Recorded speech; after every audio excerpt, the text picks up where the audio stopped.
Hi hall. ఈరోజు కూడా ఒక ఇంటర్వ్యూ అయ్యింది.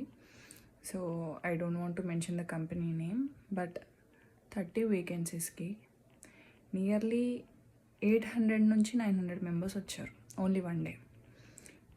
వీక్ ఒక 3 days ఉంది ఇంటర్వ్యూ. 3 daysలో ఫస్ట్ డేనే 800 to 900 మెంబర్స్ అండ్ నా నంబర్ వచ్చి 287 at the time of 11 AM. దానికి 9 నుంచే లైక్ 280 మెంబర్స్ వచ్చేసారు నాకంటే ముందు. సో ఇట్లాంటి సిచ్యువేషన్స్లో ఆ 30 వేకెన్సీస్కి 800-900 మెంబర్స్ డైలీ వస్తే అసలు మిగతా వాళ్ళ పరిస్థితి ఏం కావాలో నాకు అసలు అర్థమవుతలేదు. జాబ్స్ ఎక్కడ ఉన్నాయి? 30 మెంబర్స్ మళ్ళీ అందులో ఫిల్టర్ అవుట్ చేసి 30 మెంబర్స్ అంటే డైలీ 1000 మెంబర్స్ వచ్చినా 3000 మందిలో 30 మందికి మాత్రమే జాబ్లు వస్తున్నాయి.